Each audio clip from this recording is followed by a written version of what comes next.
बच्चों, आज हम लोग वेव ऑप्टिक्स स्टार्ट करने जा रहे हैं। उसमें सबसे पहले हम लोग यंग्स डबल स्लिट एक्सपेरिमेंट पढ़ेंगे, उसके बाद डिफ्रैक्शन पढ़ेंगे और फिर पोलराइजेशन ऑफ लाइट पढ़ेंगे। तो आज हम लोग Young's double slit experiment YDSE पढ़ना चाहते हैं, लेकिन उसके पहले हमें ज़रा इंटरफेरेंस, फेज डिफरेंस वगैरह को समझना पड़ेगा, राइट। तो चलिए समझते हैं। सबसे पहले हम इंटरफेरेंस समझेंगे। हम लोग दो तरीके का इंटरफेरेंस पढ़ते हैं, एक कंस्ट्रक्टिव और एक डिस्ट्रक्टिव। एक कंस्ट्रक्टिव इंटरफेरेंस, एक डिस्ट्रक्टिव इंटरफेरेंस। कंस्ट्रक्टिव इंटरफेरेंस का मतलब होता है कि जिन पॉइंट्स पर दो वेव सेम फेज में इंटरफियर करती हैं। सेम फेज का मतलब होता है जिनके बीच में फेज का डिफरेंस 0, 2 पाई, 4 पाई, 6 पाई, 8 टाइप, 2n पाई टाइप का फेज डिफरेंस होता है, उस इंटरफेरेंस को बोलते हैं कंस्ट्रक्टिव इंटरफेरेंस। और जिन पॉइंट्स पर दो वेव आउट ऑफ फेज में इंटरफियर करती हैं, आउट ऑफ फेज का मतलब जिनमें फेज का डिफरेंस पाई, 3 पाई, 5 पाई, 7 पाई, इस तरीके का फेज डिफरेंस होता है, उसे बोलते हैं डिस्ट्रक्टिव इंटरफेरेंस, राइट। तो वहां पे इंटेंसिटी मिनिमम होती है जहां डिस्ट्रक्टिव इंटरफेरेंस होता है, और जहां कंस्ट्रक्टिव इंटरफेरेंस होता है वहां इंटेंसिटी मिनिमम होती है। तो जरा समझते हैं। हम आपसे कहें ये दो सोर्स है, एक S1 लाइट का सोर्स है, ये S2 लाइट का सोर्स है। इस S1 लाइट सोर्स से ये वेव जा रहा है, लाइट वेव, यहां से S2 से ये लाइट वेव जा रहा है, और ये दोनों इस P पॉइंट पर इंटरफियर करी, राइट। अगर इंटरफियर करी दोनों किस पॉइंट पर? P पॉइंट पर। तो सोर्स S1 से जो वेव जनरेट हुई है, मान लो उसकी equation A1 sin kx minus omega T है, और दूसरे की इक्वेशन है y2 equal to A2 sine kx minus omega T plus phi है। इनके बीच में बताओ कितना फेज डिफरेंस है? फाई का फेज डिफरेंस है, राइट। तो ये फेज डिफरेंस इनके बीच में कहां से आया होगा? इसका रास्ता ये है और इसका रास्ता ये है। इसका ये x1 पाथ है, ये x2 पाथ है, तो इनके बीच में जो पाथ डिफरेंस है डेल्टा x। तो बताओ उस डेल्टा x की वजह से जो फेज डिफरेंस आता है डेल्टा फाई, वो होता है 2 पाई by lambda into delta x। Delta phi होता है 2 पाई by lambda into delta x, right. इसे हम लोग बोलते हैं phase difference due to path difference. ये है phase difference due to path difference. Phase difference due to path difference delta x। किसी भी पॉइंट पर दो वेव जब इंटरफियर कर रही हैं और उनके बीच का पाथ का डिफरेंस डेल्टा x है, और वो डेल्टा x की वजह से जो फेज का डिफरेंस आएगा डेल्टा फाई, वो आएगा 2 पाई by lambda into delta x, right. हम आपको बता दें, जहां किसी भी पॉइंट पर दो वेव जब इंटरफियर करती हैं तो रिजल्टेंट एम्पलीट्यूड का स्क्वायर उनके individual amplitude A1 square plus A2 square plus 2A1 A2 cos phi होता है। इनके एम्पलीट्यूड का वेक्टर एडिशन होता है, जहां पर फाई होता है उनके बीच में फेज का डिफरेंस, राइट। रिजल्टेंट इंटेंसिटी हम आपको बताए थे वेव मोशन में कि intensity proportional to A square होता है। Intensity proportional to A square होता है। तो ये resultant intensity will be equal to I1 plus I2 plus 2 times root I1 root I2, और ये हो जाएगा cos फाई। तो रिजल्टेंट इंटेंसिटी होगा I1 plus I2 plus 2 root I1 I2 cos phi, और रिजल्टेंट एम्पलीट्यूड का स्क्वायर हो जाएगा A1 square plus A2 square plus 2A1 A2 cos phi, right. अब समझिए, जहां पर कंस्ट्रक्टिव इंटरफेरेंस होता है, जहां पर कंस्ट्रक्टिव इंटरफेरेंस होता है, अब वहां पे मैं कंडीशन लेने जा रहा हूं। तो आगे हम लोग जब यंग्स डबल स्लिट एक्सपेरिमेंट पढ़ेंगे तो स्क्रीन पर दो स्लिट से जाने वाली वेव जहां पर कंस्ट्रक्टिव इंटरफेरेंस करेगी वहां इंटेंसिटी मैक्सिमम होगी, वहां ब्राइट फ्रिंजेस का फॉर्मेशन होगा। स्क्रीन पर जहां पर दो स्लिट से जाने वाली वेव डिस्ट्रक्टिव इंटरफेरेंस करेगी, आउट ऑफ फेज में इंटरफियर करेगी, वहां पर डार्क फ्रिंजेस का फॉर्मेशन होगा। तो पहले हमने बात करा कंस्ट्रक्टिव इंटरफेरेंस। तो कंस्ट्रक्टिव इंटरफेरेंस के लिए हमारा जो डेल्टा फाई होता है वो लाइक दिस 0, 2 पाई, 4 पाई, ऐसे, यानी हम ऐसे बोलते हैं 2n पाई टाइप का होता है। 2n पाई, जहां पर n की वैल्यू हम 0, 1, 2, 3 कुछ भी डाल सकते हैं। यानी डेल्टा फाई हमारा 2n पाई टाइप का होगा कंस्ट्रक्टिव इंटरफेरेंस के लिए, राइट? कैसा? 2n pi delta phi. अगर डेल्टा फाई 2n पाई है तो पाथ डिफरेंस कितना होना चाहिए? तो यहां जरा 2n पाई रख दो। देखो भाई, डेल्टा फाई बराबर 2 पाई by lambda into delta x. तो ये देखो जरा, ये हुआ 2n पाई बराबर 2 पाई by lambda into delta x. तो ये देखो 2 पाई से 2 पाई कट गया। यहां देखिए जरा, डेल्टा एक्स की वैल्यू आ गई n लैम्डा। डेल्टा एक्स आ गया n लैम्डा। यानी एक बात दिमाग में डाल लीजिए, अगर कंस्ट्रक्टिव इंटरफेरेंस होना है तो जहां कंस्ट्रक्टिव इंटरफेरेंस होगा वहां डेल्टा फाई इन दोनों वेव के बीच में फेज का डिफरेंस 2n पाई टाइप का होना चाहिए, या वहां पर पाथ का डिफरेंस n लैम्डा जैसा होना चाहिए, जहां पर n की वैल्यू हम 0, 1, 2, 3 कोई भी इंटीजर डाल सकते हैं। यानी जहां पाथ का difference 0, 1 lambda, 2 lambda, 3 lambda, 4 lambda इस तरीके का होगा, वहां पर कंस्ट्रक्टिव इंटरफेरेंस कहा जाएगा, राइट? अब अगर इंटरफेरेंस कंस्ट्रक्टिव है तो वहां पर हम जरा इंटेंसिटी और एम्पलीट्यूड के बारे में बात करने जा रहे हैं, राइट? तो ध्यान दीजिए, अगर हम कंस्ट्रक्टिव इंटरफेरेंस में बात करें, कंस्ट्रक्टिव, अभी अभी हमने देखा कंस्ट्रक्टिव इंटरफेरेंस के लिए क्या कंडीशन आ गई कि हमारा जो डेल्टा फाई है वो या तो 2n पाई हो जाए या हमारा डेल्टा एक्स n लैम्डा हो जाए, और जहां पर n की वैल्यू 0, 1, 2 कुछ भी होता रहे। ये अभी अभी हमने सीखा।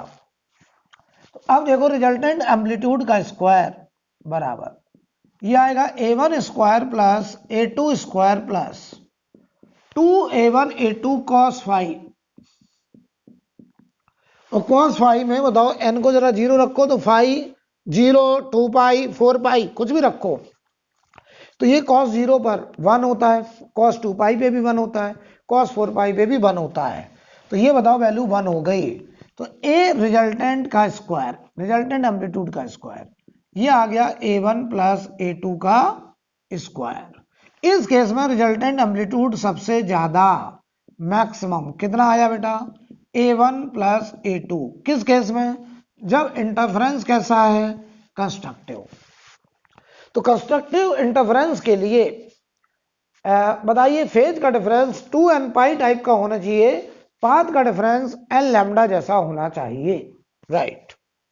ये आएगा मैक्सिमम एम्पलीट्यूड। इंटेंसिटी देखो, I रिजल्टेंट ये मैक्सिमम होगी, ये आएगा देखो I1 plus I2 plus 2 root I1 I2 cos phi, cos 0 मान लें, क्योंकि जो फाई होगा वो चाहे 0 ले लो, चाहे 2 पाई ले लो, चाहे 4 पाई ले लो।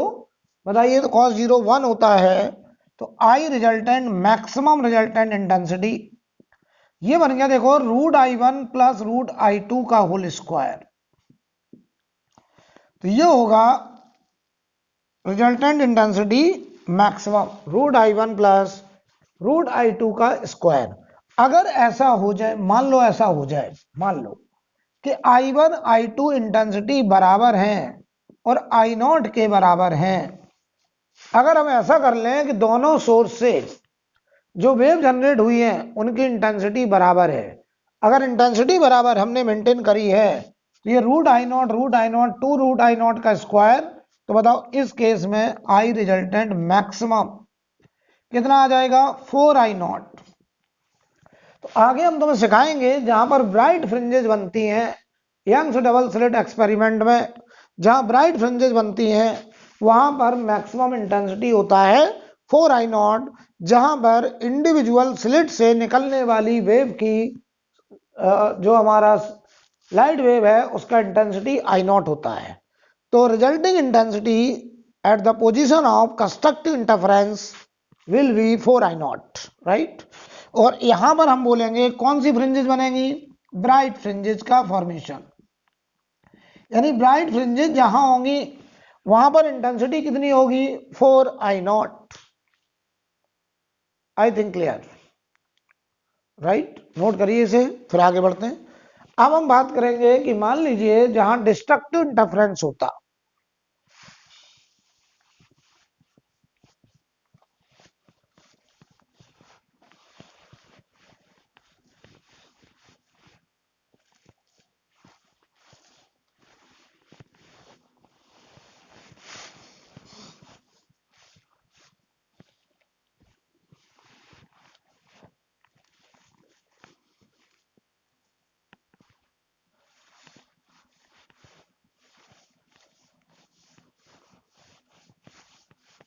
अब मान लीजिए जहां पर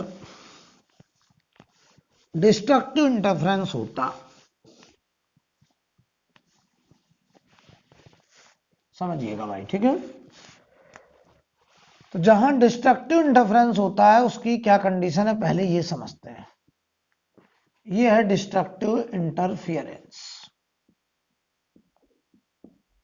तो जहां डिस्ट्रक्टिव इंटरफेरेंस होता है वहां डेल्टा फाई हमारा 2n-1 पाई टाइप का होता है, जहां पर n की वैल्यू हम 1 2 3 4 कुछ भी रख सकते हैं। तो जरा n को 1 2 3 4 कुछ भी रखिए तो ये डेल्टा फाई पाई 3 पाई 5 पाई 7 पाई 9 पाई कुछ इस तरीके का आएगा डेल्टा फाई। तो हमारा जो फेज डिफरेंस होगा वो पाई 3 पाई 5 पाई 7 पाई 9 पाई इस तरीके का आएगा, राइट, फेज डिफरेंस। अब देखो जरा, अब अगर हम बात करें यहां पर कि ये हुआ डेल्टा फाई।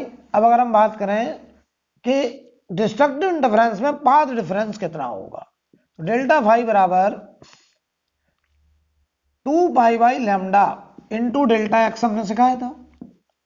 तो ये देखो 2n-1 पाई टाइप का है और ये देखो 2 पाई by lambda into delta x. Pi से पाई कट जाएगा तो डेल्टा एक्स की वैल्यू 2n-1 लैम्डा बाई 2 आ गया।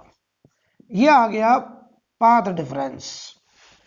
यानी अगर हम इसमें n को 1 2 3 4 कुछ भी रखते रहे तो बताओ जहां पर डिस्ट्रक्टिव इंटरफेरेंस होगा वहां path difference lambda by 2, 3 lambda by 2, 5 lambda by 2, 7 lambda by 2 इस तरीके के पाथ डिफरेंसेस मिलेंगे।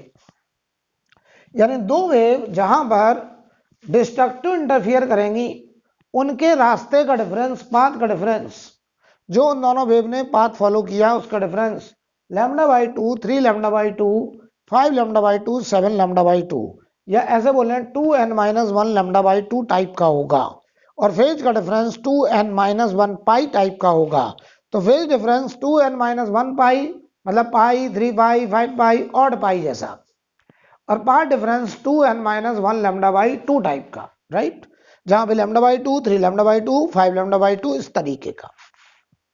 उन पोजीशन पे एम्पलीट्यूड देखिए जरा, ए आर स्क्वायर बराबर a1 square plus a2 square plus 2a1 a2 cos 5, और cos 5 में cos पाई लिख दिया मैंने, क्योंकि जो हमारा डिस्ट्रक्टिव इंटरफेरेंस है वहां पे फेज डिफरेंस पाई 3 पाई कुछ भी हो सकता है, तो कोई भी एक वैल्यू ले लो, मान लो पाई ले लिया, तो ये cos पाई -1 होता है। तो A R square will be equal to a1 square plus a2 square minus 2a1 a2, ये आएगा। तो ए रिजल्टेंट का square will be a1 minus a2 का स्क्वायर, यानी बताओ A R will be equal to a1 minus a2, जो बड़ा होगा उसमें से सब्ट्रैक्ट करते हैं, ये आएगा रिजल्टेंट एम्पलीट्यूड। अब अगर हम निकालें रिजल्टेंट इंटेंसिटी और ये बताओ बेटा मिनिमम होगा डिस्ट्रक्टिव में रिजल्टेंट इंटेंसिटी मिनिमम होगी, देखो कितनी, I1 plus I2 plus 2√I1I2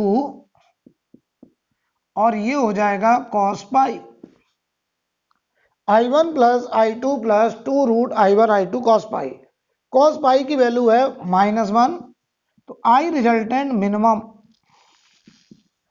तो ये देखो I1 प्लस I2 और ये -2√I1I2 आ जाएगा। तो जरा गौर से देखिए, ये रिजल्टेंट इंटेंसिटी मिनिमम ये बन गया √I1 माइनस √I2 का होल स्क्वायर, ये आया resultant intensity minimum destructive interference में। और अगर ऐसा हो जाए कि दोनों स्लिट से, क्योंकि हमें तो यंग्स डबल स्लिट एक्सपेरिमेंट पढ़ना है, दोनों स्लिट से निकलने वाली लाइट की इंटेंसिटी बराबर है और I0 है, ठीक है, दोनों स्लिट के से निकलने वाली इंटेंसिटी बराबर और I0, तो बताओ रिजल्टेंट इंटेंसिटी मिनिमम कितनी होगी, 0, यानी वहां पे बनेगी डार्क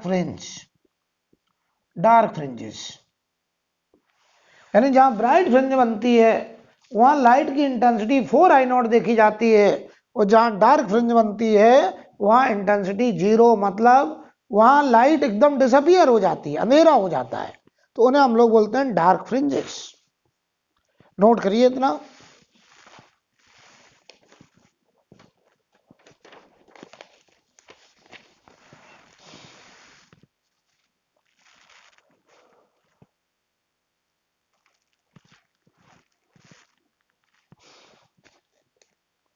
हटा दें इसको। अब देखिए जरा,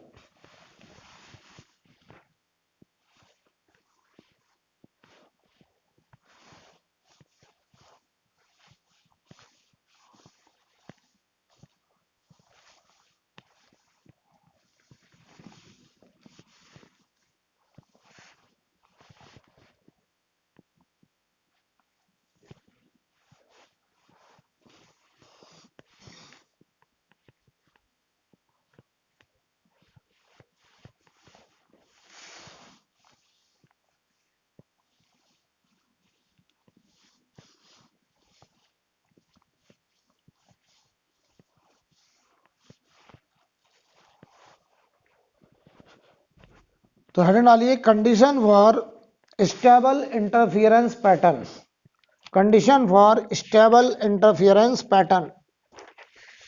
तो पहले तो हम आपको यंग्स डबल स्लिट एक्सपेरिमेंट का जो apparatus है वो समझा दें। यहां पर एक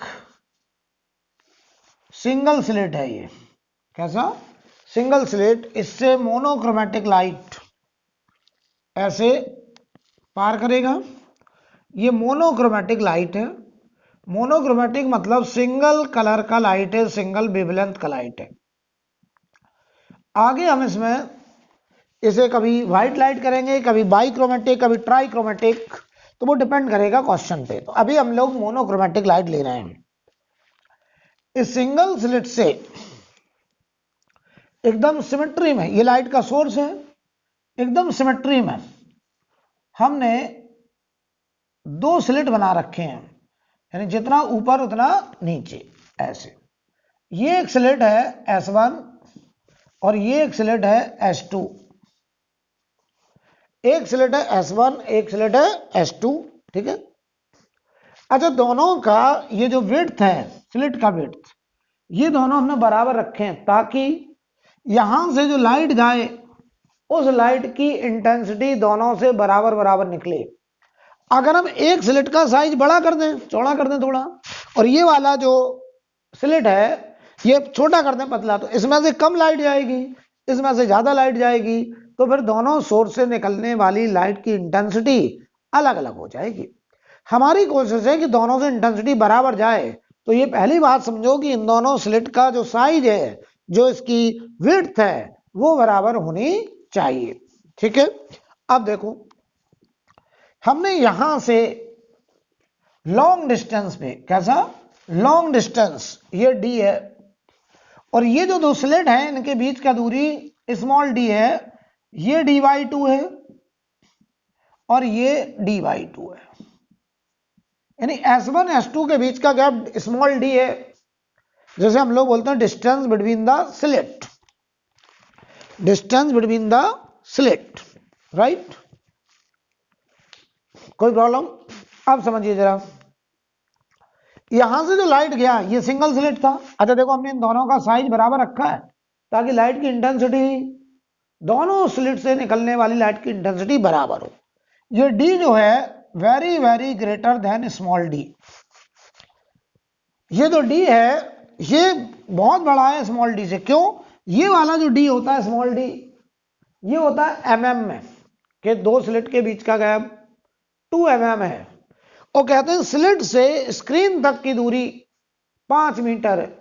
तो ये mm है 10⁻³ और वो है मीटर, तो हम इसे कहते हैं कि कैपिटल D स्मॉल d से बहुत बड़ा है। ये हमारा स्क्रीन है जहां पर हम इंटरफेरेंस पैटर्न देखना चाहते हैं, जहां पर हम इंटरफेरेंस पैटर्न देखना चाहते हैं, समझिए। तो देखो, स्लिट से लाइट जाएगी तो जब ये कोने पे यहां टकराएगी तो यहां से होगा लाइट का डिफ्रैक्शन। क्या होगा? डिफ्रैक्शन। लाइट एजेस पर मुड़ जाएगा, तो यहां से लाइट S1 पे पहुंचेगा, कुछ लाइट S2 पे पहुंचेगा। लेकिन जरा बताओ, इस S से ये S1 S2 दोनों सिमेट्री में है, तो बताओ जो लाइट वेव इस रास्ते पे जाएगा और जो लाइट इस रास्ते पे जाएगा, बताओ ये रास्ता और ये रास्ता दोनों बराबर होंगे।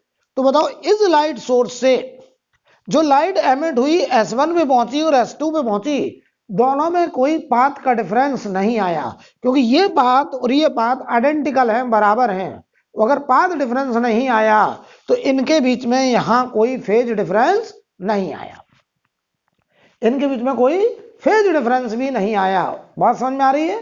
क्योंकि हमें देखो, यहां स्क्रीन पर कहीं ब्राइट फ्रिंज देखनी है, कहीं डार्क फ्रिंज देखनी है, तो उसके लिए हमें देखना पड़ेगा स्क्रीन पर इन दोनों सोर्स से पहुंचने वाली वेव के बीच में जहां पर फेज का डिफरेंस 0, 2π, 4π, 2nπ टाइप का होगा, या पाथ का डिफरेंस n लैम्डा जैसा होगा, उन पोजीशन पे बनेगा ब्राइट फ्रिंज। और जहां पर फेज का डिफरेंस π, 3π, 5π टाइप का होगा, या पाथ का डिफरेंस होगा 2n-1 λ/2 टाइप का, वहां पे बनेगा डार्क फ्रिंज। लेकिन बताओ, अभी तक यहां तक कोई भी पाथ डिफरेंस नहीं आया, और पाथ डिफरेंस नहीं आया तो कोई फेज का डिफरेंस भी नहीं आया।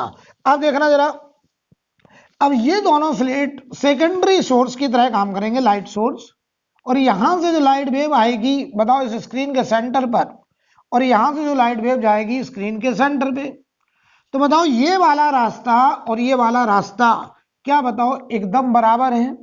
यस।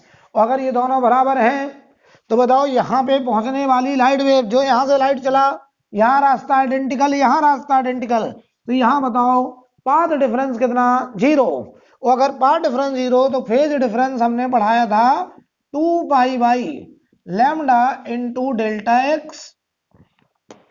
तो डेल्टा फाई होगा 2π/λ इंटू डेल्टा x, राइट। और बताओ ये रास्ता और ये रास्ता अगर आइडेंटिकल है, देखो यहां तक तो कोई भी पार्ट डिफरेंस था ही नहीं, और यहां पर भी कोई पार्ट डिफरेंस नहीं हुआ, तो अगर डेल्टा x 0 तो बताओ डेल्टा फाई भी क्या आएगा? 0। और अगर डेल्टा x 0 तो डेल्टा फाई 0, तो यहां पे हुआ कंस्ट्रक्टिव इंटरफेरेंस, और यहां पे हमें देखने को मिलेगी ब्राइट फ्रिंज, और इसे हम लोग बोलते हैं central bright.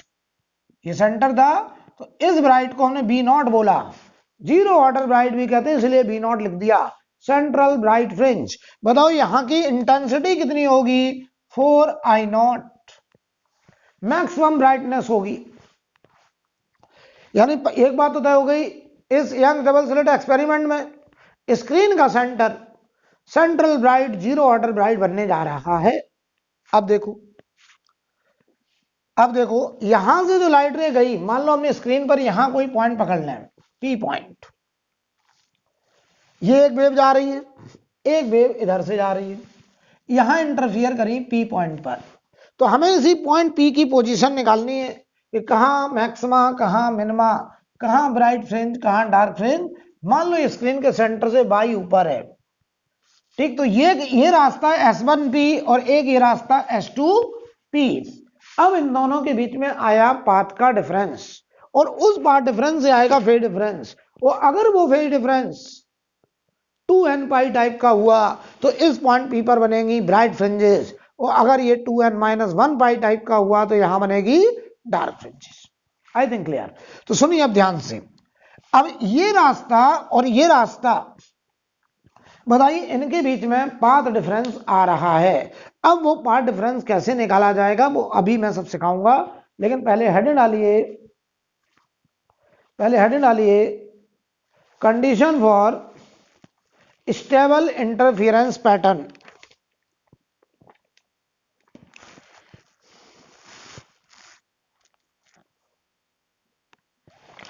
Condition for stable interference pattern, हम चाहते हैं इस स्क्रीन पर एक स्टेबल इंटरफेरेंस पैटर्न बने, मतलब जहां पहला ब्राइट फ्रिंज है तो उस जगह पर पहला ब्राइट ही रहे, वो पैटर्न स्टेबल हो, स्टेशनरी हो, वो पैटर्न बदले ना कि कभी वहां ब्राइट बन रहा कभी डार्क बन रहा है, तब तो कंफ्यूजन हो जाएगा ना यार। हम देखने का स्क्रीन पर यहाँ हमें 4i नॉट दिख रहा है, थोड़ी देर बाद गए यहाँ अंधेरा मिल रहा है, तो हम उस पैटर्न को ऑब्जर्व नहीं कर सकते।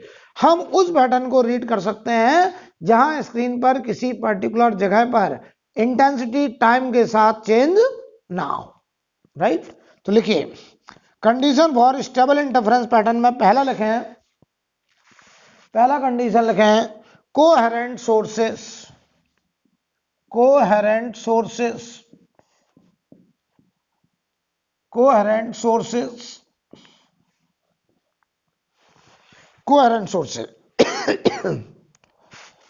कोहेरेंट सोर्सेस का मतलब क्या होता है कि अगर ये दो सोर्स कोहेरेंट सोर्स होंगे, कोहेरेंट सोर्सेस का मतलब होता है जिन दो सोर्स से निकलने वाली वेव के बीच में एक कांस्टेंट फेज डिफरेंस रहे। कैसा? कांस्टेंट। हालांकि यहां बताओ इन दोनों में, यहां से वेव चली दोनों रास्ते बराबर, तो यहां तो कोई फेज डिफरेंस नहीं, तो यहां से जो भी वेव निकलेंगी बताओ कितना फेज डिफरेंस? 0। यहां तक 0 है, तो ये दोनों सोर्स सेम फेज में है। बताओ चाहे सेम फेज में हो, सेम फेज का मतलब 0 फेज डिफरेंस, या मैं कहूं कोई भी फेज डिफरेंस हो, 30 डिग्री हो 60 डिग्री हो, लेकिन कांस्टेंट हो, यानी वो फेज डिफरेंस टाइम के साथ ना बदले। क्यों? अगर यहां का फेज डिफरेंस 0 है, ध्यान से देखिए, तो इस पॉइंट पर जब जो फेज डिफरेंस आएगा वो इन रास्तों की वजह से आएगा। अगर इनका फेज डिफरेंस कभी 0 है कभी 30 डिग्री हो जाए, तो बताओ इस पॉइंट पर फेज डिफरेंस एक तो रास्ते की वजह से आएगा, पाथ डिफरेंस की वजह से आएगा, ऊपर से यहां फेज डिफरेंस बदल गया। तो अगर यहां फेज डिफरेंस लगातार बदलता रहेगा तो इस पॉइंट पर भी फेज डिफरेंस बदलता रहेगा। तो उस पॉइंट पर कभी ब्राइट फ्रिंज कभी डार्क फ्रिंज, कभी 2i नॉट इंटेंसिटी कभी i नॉट इंटेंसिटी कभी 3i नॉट इंटेंसिटी, हम उस पैटर्न को रीड नहीं कर पाएंगे। अगर तुम्हें चाहिए कि यहां पर एक इंटेंसिटी फिक्स रहे, चाहे ब्राइट बने चाहे डार्क बने, हमेशा वही बने, तो ऐसा तभी संभव है जब इन दोनों के बीच में जो फेज का डिफरेंस है वो समय के साथ चेंज ना हो। तो लिखिए इसमें एक line, the two interfering sources must emit wave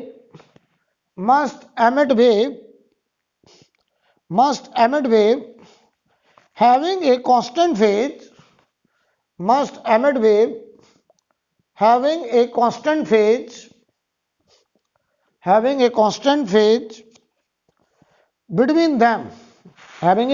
phase between them, full stop वाले लिखें, if the phase difference between the sources, if the phase difference between the two sources does not remains constant, then places of maxima and minima shift with respect to time. Then places of maxima and minima shift with respect to time. Then places of maxima and minima shift with respect to time. कह रहे हैं अगर इनके बीच में phase difference time के साथ बदल रहा है तो इस पॉइंट पर भी इंटेंसिटी भी समय के साथ बदलेगी। तो कभी उसी पॉइंट पर मैक्सिमा बनेगा, कभी वहीं मिनिमा बनेगा। तो हम कहेंगे कि किसी पॉइंट पर इंटेंसिटी फिक्स नहीं है, वो जो पैटर्न स्क्रीन पर आया है, फ्रिंजेस का जो पैटर्न आया है वो स्टेशनरी नहीं है, स्टेबल नहीं है, राइट। दूसरा कंडीशन, दूसरा लिखें सेम फ्रीक्वेंसी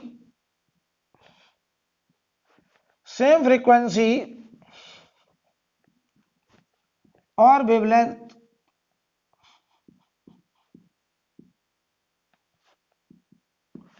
सेम फ्रीक्वेंसी और वेवलेंथ। चलिए इसमें क्या लगाएं, phase relationship between two wave, phase relationship between two wave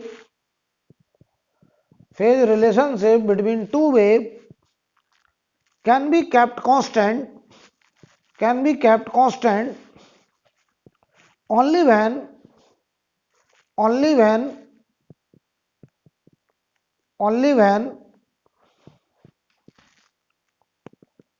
their frequencies are same, only when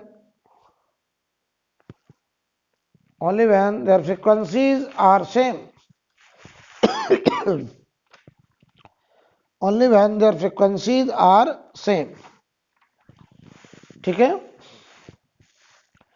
तो बताइए फेज रिलेशनशिप किसी भी पॉइंट पर कांस्टेंट फेज डिफरेंस तभी रहेगा जब इन दोनों की फ्रीक्वेंसी बराबर रहे।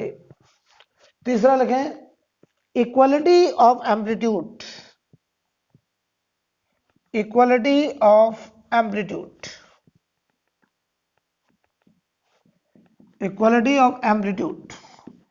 हम चाहते हैं कि दोनों वेव, जो यहां से वेव निकले और जो S2 सोर्स से वेव निकले, S1 S2 से निकलने वाली वेव की एम्पलीट्यूड बराबर हो। एम्पलीट्यूड बराबर होने का मतलब इंटेंसिटी भी बराबर हो। तो इंटेंसिटी बराबर क्यों रखना चाहते हैं, तुम खुद सोचो कि जहां ब्राइट फ्रिंज बने वहां इंटेंसिटी मैक्सिमम 4I0 हो, और जहां डार्क बने वहां इंटेंसिटी 0 हो, अंधेरा हो। तो जहां चमक बहुत ज्यादा होगी, ब्राइटनेस बहुत ज्यादा होगी, हम समझ जाएंगे ये ब्राइट फ्रिंज है, और जहां डार्क होगी वहां एकदम अंधेरा होगा, हम समझ जाएंगे यहां डिस्ट्रक्टिव इंटरफेरेंस हुआ है, और ये हम कहेंगे कि यहां पर डार्क फ्रिंज का फॉर्मेशन हुआ है। मान लो ऐसा हो जाए कि इंटेंसिटी बराबर नहीं है, तो मान लो कहीं मैक्सिमम इंटेंसिटी 4I0 है और मिनिमम इंटेंसिटी मान लो 3I0 है। तो अब तुम बताओ मुझे कि कहीं 4I0 की ब्राइटनेस है, कहीं 3I0 की ब्राइटनेस है, तो आप बताओ डिफरेंशिएट नहीं कर पाएंगे कि कहां कंस्ट्रक्टिव कहां डिस्ट्रक्टिव, क्योंकि 4I0 और 3I0 हर जगह ब्राइटनेस ही तो नजर आएगी, अंधेरा होगा ही नहीं कहीं। अगर अंधेरा नहीं होगा तो पूरे में चमक है, तो अब हम नहीं समझ पाएंगे कि कहां कंस्ट्रक्टिव इंटरफेरेंस हुआ, कहां डिस्ट्रक्टिव। अगर आपको पैटर्न एकदम क्लियर चाहिए कि हम देख के बता दें कि ये डार्क फ्रिंज है, ये ब्राइट फ्रिंज है, तो उसके लिए हमें इंटेंसिटी दोनों की बराबर रखनी होगी, और दोनों सोर्स से निकलने वाली वेव की इंटेंसिटी बराबर रखने के लिए हमें दोनों सोर्स से निकलने वाली वेव का एम्पलीट्यूड बराबर रखना पड़ेगा, और एम्पलीट्यूड बराबर रखने के लिए इन दोनों स्लिट का जो थिकनेस है, जो विड्थ है, जो स्लिट का विड्थ है वो बराबर होना चाहिए।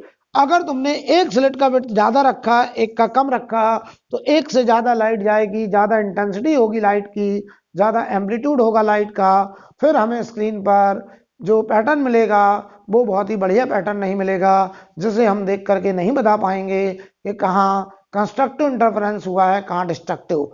अगर हमें देख करके बताना है तो हमें इन दोनों स्लिट की विड्थ बराबर रखनी पड़ेगी, ताकि यहां से निकलने वाली वेव की इंटेंसिटी दोनों से बराबर, ताकि जहां ब्राइट फ्रिंज बने वहां इंटेंसिटी 4I0, और जहां पर डार्क फ्रिंज बने वहां एकदम अंधेरा, इंटेंसिटी 0 हो, राइट। तो लिखिए इसमें, लेकिन the amplitude of two interfering wave, the amplitude of two interfering wave, the amplitude of two interfering wave, the amplitude of two interfering wave should be equal or approximate equal,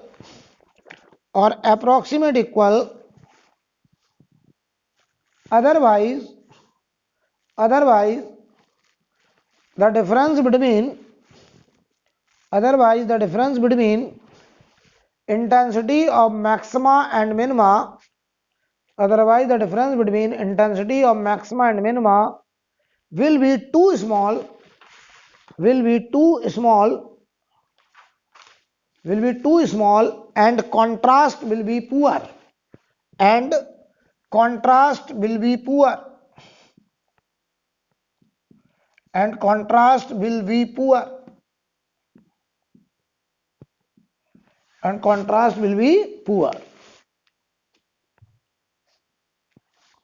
I think clear, कोई doubt? आगे बढ़ा जाए। अब देखो बेटा, अब देखो हमें ब्राइट फ्रिंजेस और डार्क फ्रिंजेस की लोकेशन फाइंड आउट करनी है कि स्क्रीन पर कहाँ ब्राइट फ्रिंज होगा, स्क्रीन पर कहाँ डार्क फ्रिंज होगा। हमको पहले ये पोजीशन निकालने को कहा गया है, ठीक? तो बहुत बढ़िया समझिएगा, हम यहाँ पर एक अप्रोक्सीमेशन लेके चल रहे हैं कि कैपिटल डी स्मॉल डी से बहुत बड़ा, ये एक अप्रोक्सीमेशन ध्यान दीजिएगा। हम आपसे कहें कि बताओ कैपिटल डी अगर स्मॉल डी से बहुत बड़ा है तो इसका मतलब समझो क्या है। इसका मतलब ये दो सोर्स थे S1 S2, क्योंकि ये डी बहुत छोटा है तो ये बहुत छोटा है। इससे बहुत बड़ी दूरी पर यहां हमने एक पॉइंट लिया P पॉइंट, समझिए।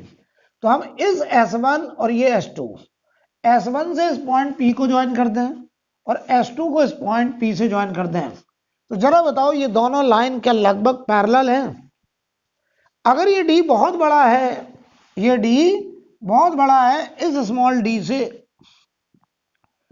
तो बताओ ये दोनों लाइन लगभग कैसी हैं? पैरेलल। और अगर ये लगभग पैरेलल हैं तो ध्यान दीजिए, ध्यान दीजिए। अच्छा एक बात बताओ, हम इसके मिड से भी ज्वाइन कर दें ऐसे, तो क्या ये भी तो पैरेलल ही माना जाएगा? यस, बात सही भी है यार। अगर ये बहुत बड़ा है तो बताओ ये दोनों लाइन लगभग पैरेलल होंगी। तो पता है ये वाली लाइन, ये वेव, ये से हम हटा दे रहे हैं, समझिए जरा। सेंटर तो ब्राइट हो गया, ये तो समझ में आ ही गया। अब देखिए जरा, समझते हैं। हमने आपसे कहा एक वेव ये जा रही है, ये उसका रास्ता है, दूसरा रास्ता ये, एक S1P एक S2P, बताओ ये लगभग पैरेलल है। अच्छा अगर हम इसको सेंटर से ज्वाइन कर दें ऐसे, तो बताओ ये भी हमारा लगभग पैरेलल है। तो मैं तुमसे कहूं कि यार ये दो पैरेलल लाइन है, एक लाइन ये, एक लाइन ये, एक थोड़ी छोटी लाइन एक बड़ी लाइन, दोनों पैरेलल। हमसे कहा जाए इन लाइन के बीच का पाथ डिफरेंस बताइए। कैसा डिफरेंस? Path difference. तो हम यहां से ड्रॉ करेंगे परपेंडिकुलर, तो ये आएगा हमारा डेल्टा एक्स, पाथ डिफरेंस। तो ऐसे ही ये वाली लाइन और ये वाली लाइन लगभग पैरेलल है, तो हमने यहां से ड्रॉ किया परपेंडिकुलर। और बताओ ये जो गैप आ रहा है ये होगा डेल्टा एक्स, पाथ डिफरेंस। तो बताओ ये एंगल अगर थीटा है, ये एंगल अगर थीटा है, तो पता है तुमको ये डी है, तो ये डी कॉस थीटा, ये डी साइन थीटा, ये डी साइन थीटा, ठीक है। अब देखो अगर ये थीटा है तो देखो भाई इसका परपेंडिकुलर ये हॉरिजॉन्टल और इसका परपेंडिकुलर ये डॉट डॉट डॉट लाइन। क्यों? क्योंकि इसका परपेंडिकुलर ये लाइन है और ये लाइन उसके पैरेलल है। तो बताओ ये वाला एंगल भी थीटा हो जाएगा, ये एंगल, ठीक है। कोई डाउट किसी को? अब आगे हम बात करने जा रहे हैं, समझेंगे जरा। अगर हम आपसे कहें कि केवल एक ही अप्रोक्सीमेशन है, ध्यान देना, ये मैं हटा दूं। अगर एक सिंगल अप्रोक्सीमेशन है, ओनली वन अप्रोक्सीमेशन, तो सवाल करने का तरीका देखिए क्या है। हम ये पाथ डिफरेंस अगर n लैम्डा के बराबर हो जाए तो बताओ इस पॉइंट पर होगा कंस्ट्रक्टिव इंटरफेरेंस, और हम n की वैल्यू बदलते जाएं तो हमें पहला ब्राइट, दूसरा ब्राइट, तीसरे ब्राइट की लोकेशन मिलती चली जाएगी, हमें ब्राइट फ्रिंजेस की लोकेशन मिलती जाएगी। तो ध्यान दीजिए, मैं कुछ बताना चाह रहा हूं। इफ ओनली वन अप्रोक्सीमेशन, ध्यान देने वाली बात है, इफ ओनली वन अप्रोक्सीमेशन, और वो अप्रोक्सीमेशन है कि capital D is very very greater than small D, तो जो डेल्टा एक्स आया वो डी साइन थीटा हुआ। ध्यान देना। अब हमें सवाल करना है कि मान लो ब्राइट फ्रिंजेस की लोकेशन निकालिए, तो 1% सवाल इस पे बनते, ध्यान दीजिएगा जरा।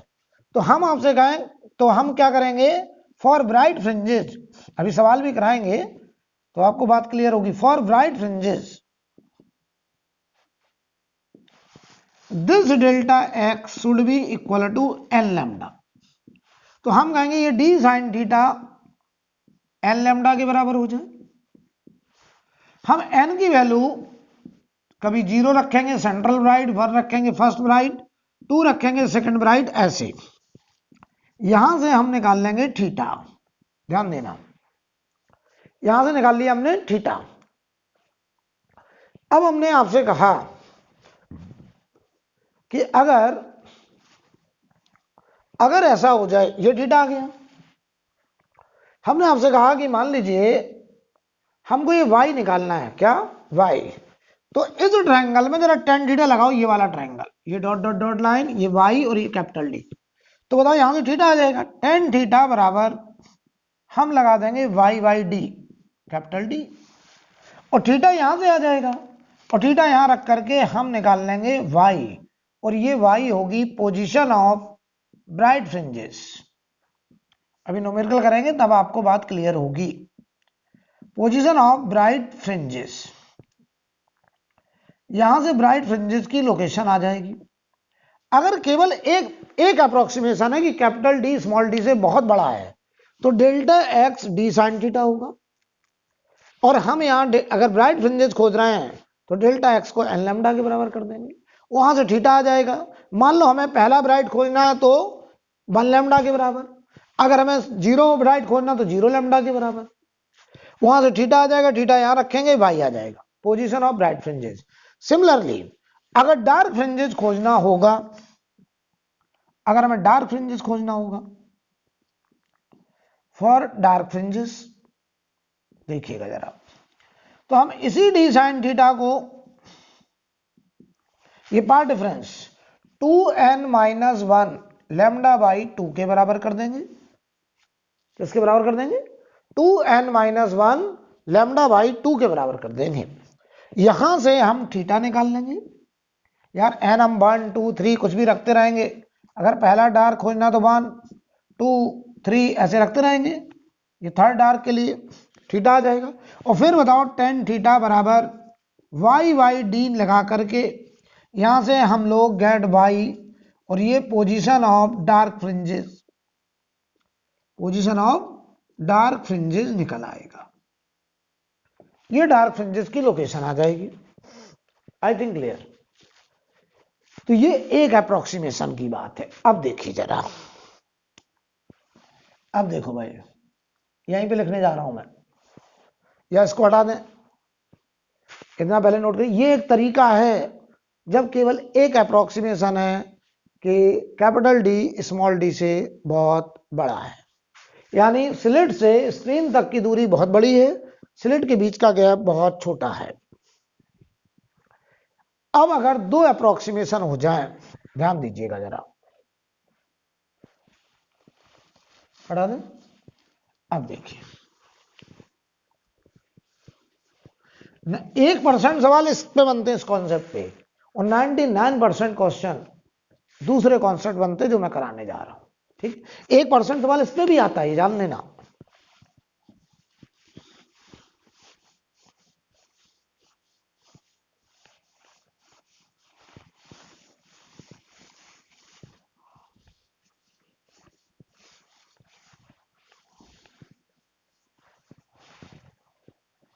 ध्यान दीजिएगा, मान लो हम आपसे कहें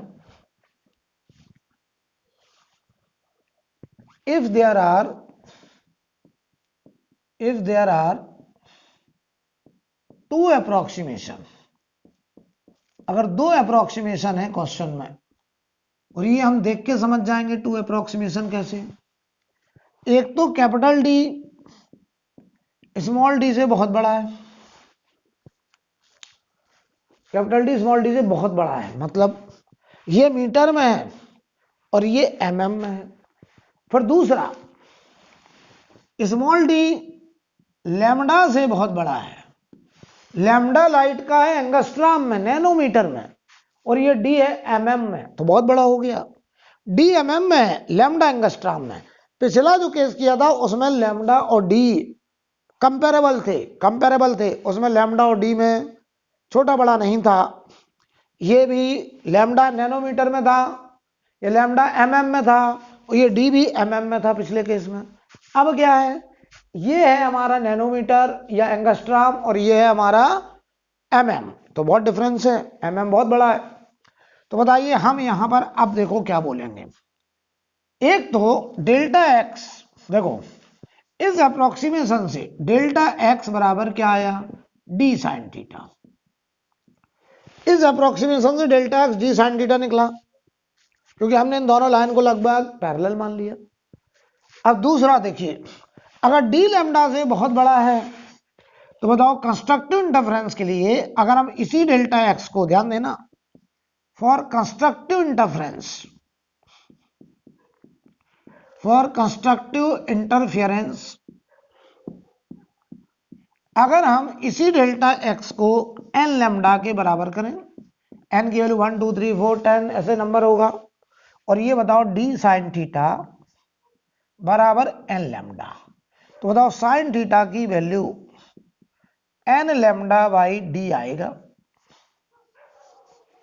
एन लैम्डा बाई डी आएगा, साइन थीटा की वैल्यू एन। अब देखो एन तो एक नंबर होगा, एन कोई नंबर है, 1 0 1 2 3 कोई फाइनाइट नंबर, और लैम्डा है देखो नैनोमीटर, ये डी एमएम, तो साइन थीटा बहुत ही स्मॉल। अगर लैम्डा बहुत छोटा है और डी बहुत बड़ा है तो साइन थीटा लगभग थीटा, और साइन थीटा लगभग थीटा और टेन थीटा भी तो बराबर हो जाएगा। अब थीटा टेन थीटा सब बराबर हो गया, sine theta theta tan theta लगभग बराबर, जबकि पिछली बार हमने ऐसा नहीं किया था, क्योंकि वहां पर हमने ये माना था कि लैम्डा और डी में कंपेरेबल हैं, लैम्डा बहुत छोटा नहीं है। यहाँ लैम्डा बहुत छोटा लिया है तो साइन थीटा थीटा बना और वही टेन थीटा।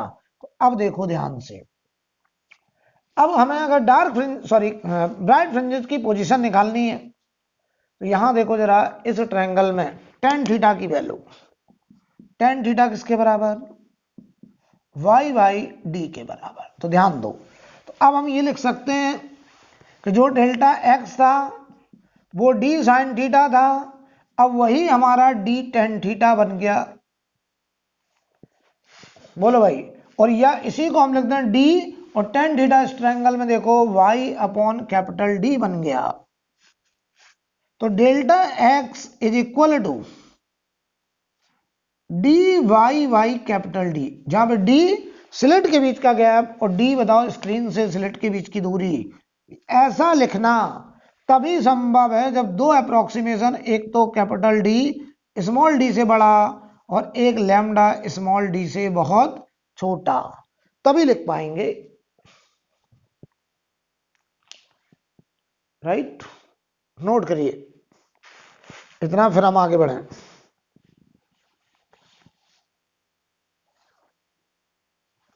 अब देखिए जरा, हटा दें। अब मान लो हम आपसे कहें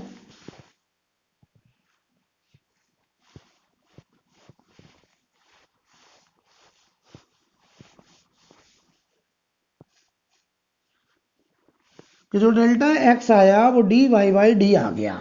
अब हम दोनों अप्रोक्सीमेशन लेकर के चल रहे हैं, ठीक है। तो ध्यान दीजिए, हमारा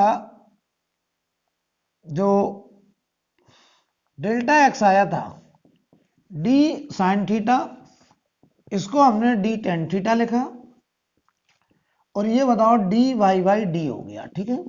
लेकिन ये ध्यान रही, ये कब हुआ, जब दोनों बातें होल्ड कर रही हैं, ये दोनों बातें होल्ड कर रही हैं।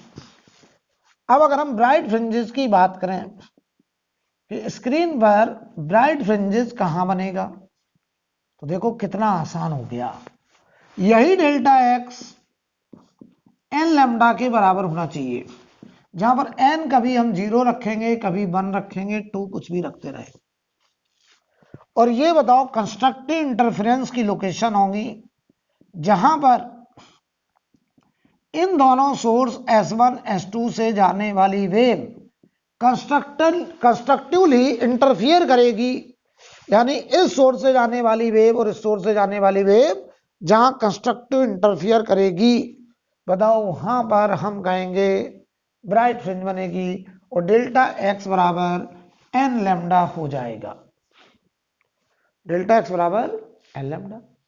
अब सुनो, ये डेल्टा एक्स वाई या D Y by D capital D N lambda, ठीक ध्यान से देखना। तो वो y आ गया स्क्रीन के सेंटर से N lambda capital D upon small D, ये आ गया ब्राइट फ्रिंजेस की पोजीशन। अगर n को 0 रख दें तो जीरो ऑर्डर ब्राइट की पोजीशन है 0, यानी ये हमारा centre of screen, centre of screen, और ये हमारा 0 ऑर्डर ब्राइट हो गया जिसे हम कहेंगे बी नॉट, बी नॉट, ये वाला point centre of screen bright fringe 0 order bright. अगर हम n को 1 ले लें तो ये y1 बराबर लैम्डा डी बाई डी, ये हमारा first order bright, first order bright, first order bright fringe. यहां कितनी इंटेंसिटी है 4I0, तो बताओ इस स्क्रीन के सेंटर से कितना ऊपर लैम्डा डी बाई डी पर हमें फर्स्ट ऑर्डर ब्राइट फ्रिंज देखने को मिलेगा। अच्छा, क्या उतना नीचे भी तो होगा? एकदम सिमेट्री का मामला है, तो जितना ऊपर उतना नीचे क्या फर्स्ट ऑर्डर ब्राइट मिलेगा? यस, ये बात समझ आ रही? ऊपर नीचे क्यों मिलेगा सिमेट्री में? क्योंकि ये सेंटर है, तो इसके लिए बताओ इधर चले जाए या इधर आ जाए तो एकदम सिमेट्री में बात है।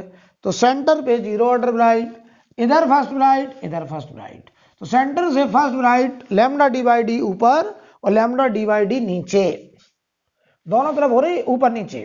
इंटेंसिटी कितनी है 4I0 इंटेंसिटी ब्राइट फ्रिंजेस पे। n को अगर 2 रख दें तो सेकंड ब्राइट की location 2 lambda D by D, इसे बोलेंगे second bright, second bright, second bright fringe. अच्छा, सेकंड ब्राइट फ्रिंज सेंटर से कितना ऊपर 2 लैम्डा डी बाई डी, नीचे भी कितना 2 लैम्डा डी बाई डी। ऐसे बताइए n को अगर 3 रख दें तो ये थर्ड ऑर्डर ब्राइट बाई 3, ये हो जाएगा 3 लैम्डा डी बाई डी, और ये हो जाएगा थर्ड ऑर्डर ब्राइट, इसे हम बोलेंगे third order bright fringe, third order bright fringe. ठीक है, नोट करिए इतना पहले।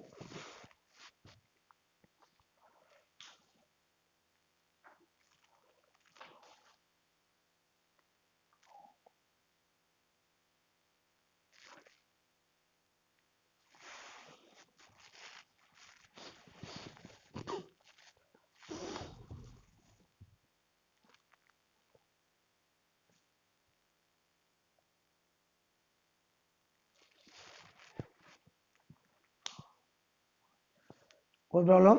अब आगे बढ़ें।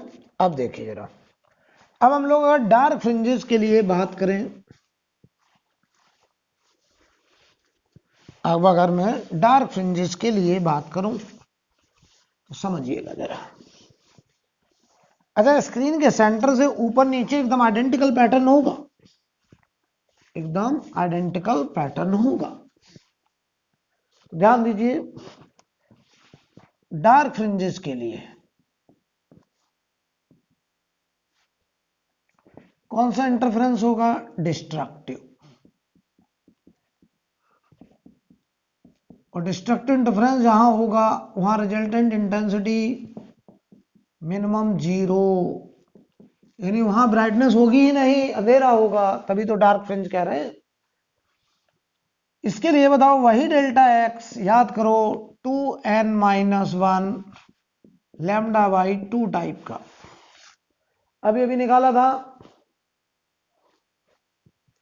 वो भी निकाला था। तो बताओ भाई डेल्टा एक्स निकला कितना है, डी वाई बाई डी बराबर 2n-1 लैम्डा बाई 2। यहां से जो y आएगा वो 2n-1 lambda capital D upon 2 small D. ये पोजीशन आएंगी डार्क फ्रिंजेस की। यहां पे हम n को कभी 1 कभी 2 कभी 3 ऐसे रखते रहेंगे। तो जरा n को 1 रखा तो ये position of first dark, y position of D1, यानी स्क्रीन के सेंटर से ऊपर और नीचे कितनी दूर पहली डार्क फ्रिंज मिलेगी। तो बताओ n को 1 रखो तो ये हुआ हमारा lambda D by 2d small, ये हुआ फर्स्ट डार्क। क्लियर है।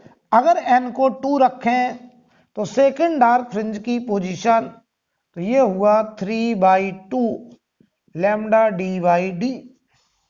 और अगर हम n को 3 रख दें तो ये बताओ y position of third dark 3 रखिए तो ये आएगा 5/2 लैम्डा डी बाई डी। ये बताइए हमारे डार्क फ्रिंजेस की पोजीशन, जितना स्क्रीन के सेंटर से ऊपर उतना ही नीचे एकदम आइडेंटिकल पैटर्न देखने को मिलेगा। इतना नोट करिए। फिर हम स्क्रीन के सेंटर पे जरा दिखाना चाहते हैं कैसे डार्क फ्रिंज और ब्राइट फ्रिंजेज होंगी। ठीक है, अब देखिए जरा।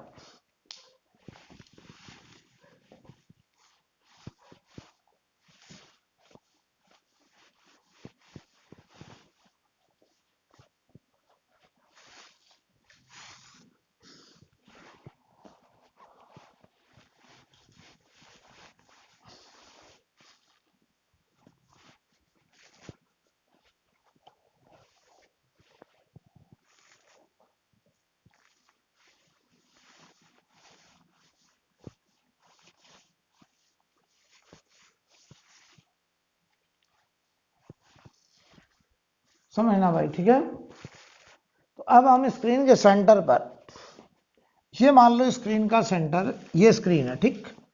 यहां पे मान लो सेंटर था, ध्यान देना। ये हमारा जीरो ऑर्डर ब्राइट,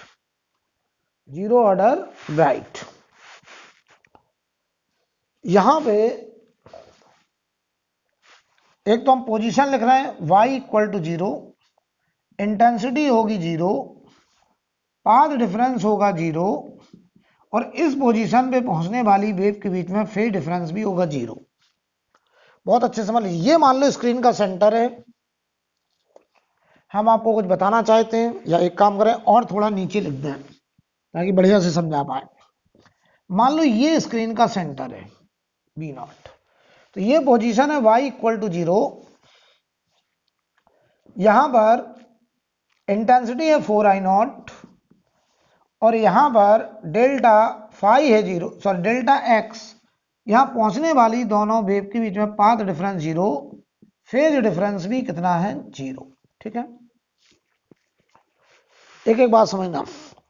बताओ 0 ब्राइट के बाद मिलता हमको पहला डार्क D1, और इसका y आया था, याद करो, लैम्डा डी बाई 2d।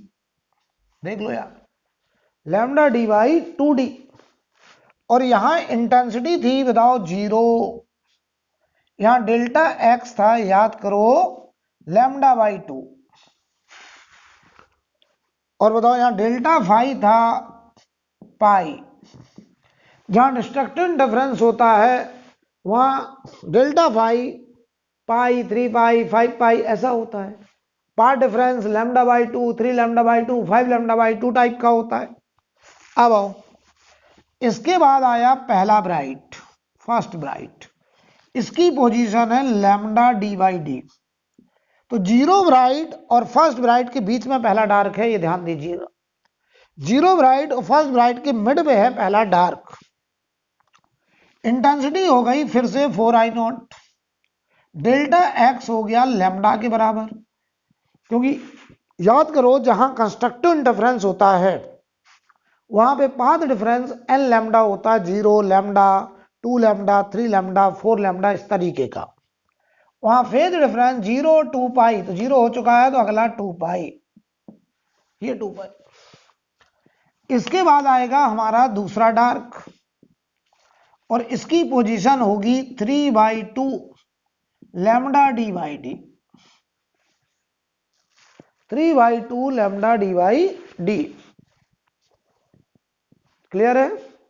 अब देखो भाई, यहां इंटेंसिटी 0 हो जाएगी, ऐसे लिखते चलो, इंटेंसिटी 0 हो जाएगी, पाथ डिफरेंस यहां था 0.5 लैम्डा, यहां 1.5 लैम्डा, और यहां डेल्टा फाई हो जाएगा 3 पाई। देख लीजिए भाई।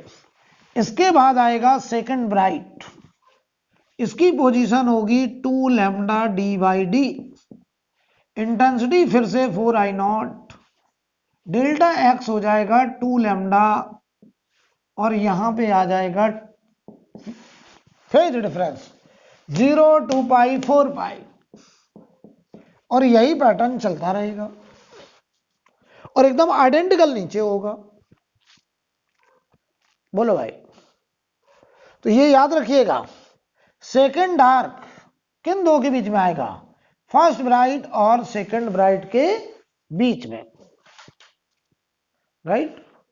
Second dark will lie in between of first bright and second bright, याद रखना अच्छे से। मैं कहूं सेवेंथ डार्क किन दो के बीच में होगा? तो seventh dark will be mid of sixth bright and seventh bright. ठीक है, तो देखो फर्स्ट ब्राइट है 1 लैम्डा डी बाई डी, ये है 2 लैम्डा डी बाई डी, ये 1.5। तो सेकंड डार्क जो होगा वो फर्स्ट ब्राइट और सेकंड ब्राइट के बीच में है, ऐसे सेवेंथ डार्क सिक्स्थ ब्राइट और सेवेंथ ब्राइट के बीच में 6.5 लैम्डा डी बाई डी पे होगा। क्लियर है? तो देखिए भाई, अगर हम आपसे कहें तो ऐसे देखो, मैं लिख सकता हूं seventh dark will be mid of sixth bright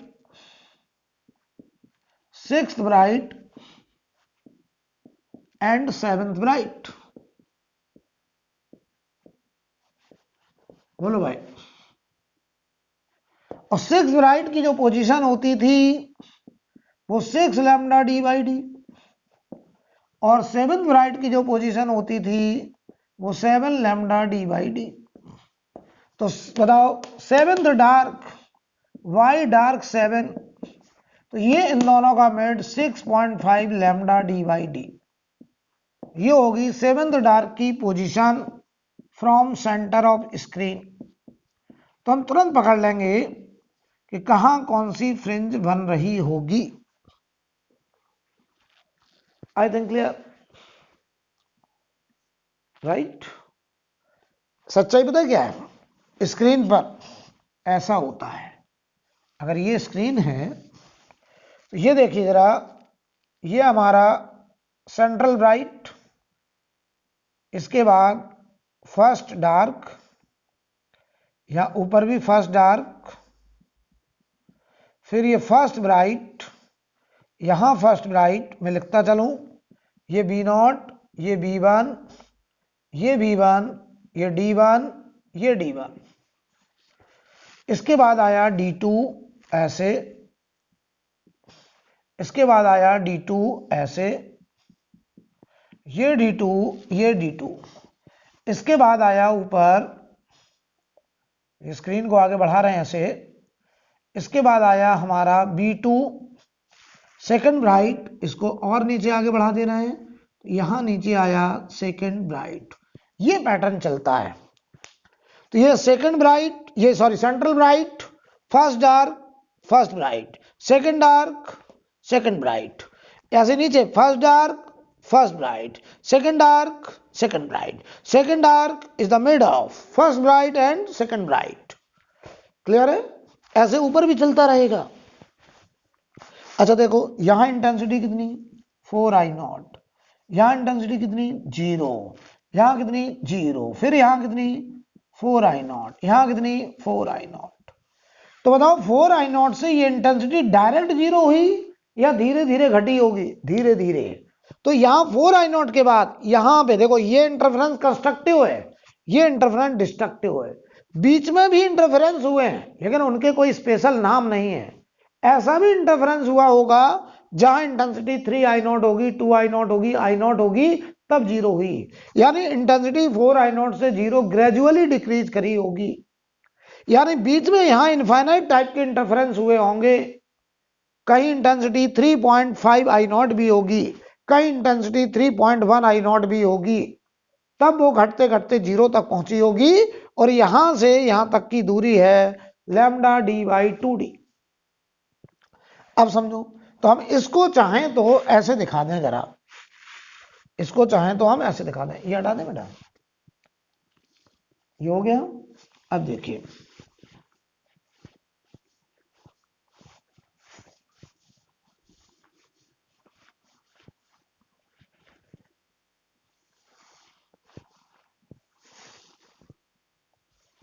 ध्यान देना, हम चाहें तो इसको ऐसे दिखा सकते हैं। ये मान लो स्क्रीन है और ये स्क्रीन का सेंटर है, सेंट्रल ब्राइट। इसकी इंटेंसिटी है 4I0। तो यहां हमने एक लाइन बना दी 4I0 इंटेंसिटी की, ठीक है, 4I0। यार बताओ यहां इंटेंसिटी मैक्सिमम, ये इंटेंसिटी धीरे धीरे घट के 0 होती है ऐसे। यहां पे मिलता हमको पहला डार्क, फिर ये इंटेंसिटी 4I0 तक जाती है और यहां हमको मिलता है फर्स्ट ब्राइट। ये बढ़ के फिर से 4I0 तक जाती है, यहां मिलता हमको फर्स्ट ब्राइट। फिर ये घट के 0 जाती है और यहां पर मिलता हमको सेकंड डार्क, सेकंड डार्क। और ये यहां घट के ऐसे जाता है, यहां हमको मिलता है सेकंड डार्क। इस तरीके का पैटर्न होता है। फिर ये बढ़ेगा सेकंड ब्राइट, इधर बढ़ेगा सेकंड ब्राइट। बोलो भाई, यहां से तो देखो बीच में, हेलो, ये इंटेंसिटी कितनी है 4I0, तो बीच में इंटेंसिटी 3I0 भी होगी, कभी 2I0 भी होगी, I0 भी होगी, घट के 0 तक गई होगी। तो हम वो पोजीशन भी खोज सकते हैं जहां इंटेंसिटी 2I0 है। वो हम जैसे बोलते हैं, बताओ वो कौन सी पोजीशन है जहां इंटेंसिटी मैक्सिमम इंटेंसिटी का आधा। ये सब करेंगे लेकिन अगली क्लास में हो पाएगा, समझ रहे हैं। तो सब बातचीत अभी होगी, अभी तो शुरुआत हुई है। अब हमको एक बात और बताइए, यहां पर ये दूरी कितनी है। देखो सेंट्रल राइट से फर्स्ट डार्क के बीच की, ये बताओ y बराबर 0 है, ये y बराबर लैम्डा डी बाई 2d है, ये y बराबर लैम्डा डी बाई डी है, और ये y बराबर 3/2 लैम्डा डी बाई डी है। चेक करो, कोई भी दो लगातार ब्राइट के बीच का गैप, कोई भी दो लगातार ब्राइट के बीच का गैप, इसे बोलते हैं फ्रिंज विड्थ, और ये आ रहा है लैम्डा डी बाई डी। या कोई भी दो लगातार डार्क के बीच का गैप, ये देखो, या तो ये गैप ले लो, कोई भी दो लगातार डार्क के बीच का गैप, ये गैप ले लो। ये बताओ 3/2 में से 1/2 गया, लैम्डा डी बाई डी। तो फ्रिंज विड्थ एक टर्म होता है, फ्रिंज विड्थ।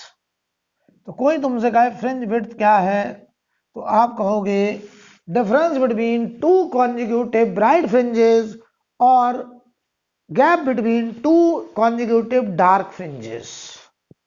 तो देखो यहां हम लिख सकते हैं y n+1 minus y n+1th bright fringe और nth ब्राइट फ्रिंज के बीच का जो गैप होगा, क्या हम उसी को तो फ्रिंज विड्थ कहेंगे। तो चाहे तो हम इसको ऐसे लिख दें b2 माइनस b1, चाहे इसी को लिख दो b3 माइनस b2, चाहे इसी को लिख दो ब्राइट फ्रिंज n+1 में से n, और ये आएगा लैम्डा डी बाई डी। बोलो भाई, इसे W से हम लोग रिप्रेजेंट करते हैं। या फिर बताओ इसी को W को हम चाहें तो y, या ऐसे लिखते हैं डार्क फ्रिंज, कोई भी डार्क फ्रिंज ले लो, चलो सेकंड डार्क में से फर्स्ट डार्क की पोजीशन घटा दो, थर्ड डार्क में से सेकंड डार्क की घटा दो, कोई भी दो लगातार डार्क के बीच का गैप, बताओ यही W फ्रिंज विड्थ, क्या लैम्डा डी बाई डी आएगा, यही आंसर हो जाएगा। कोई भी दो लगातार डार्क फ्रिंजेस या ब्राइट फ्रिंजेस के बीच का जो लीनियर गैप होगा, डिस्टेंस होगा, उसे हम लोग बोलते हैं फ्रिंज विड्थ। क्या बोलते हैं? Fringe width. तो आज के लिए बेटा इतना ही है, हम इसके आगे अगली क्लास में कल बात करते हैं।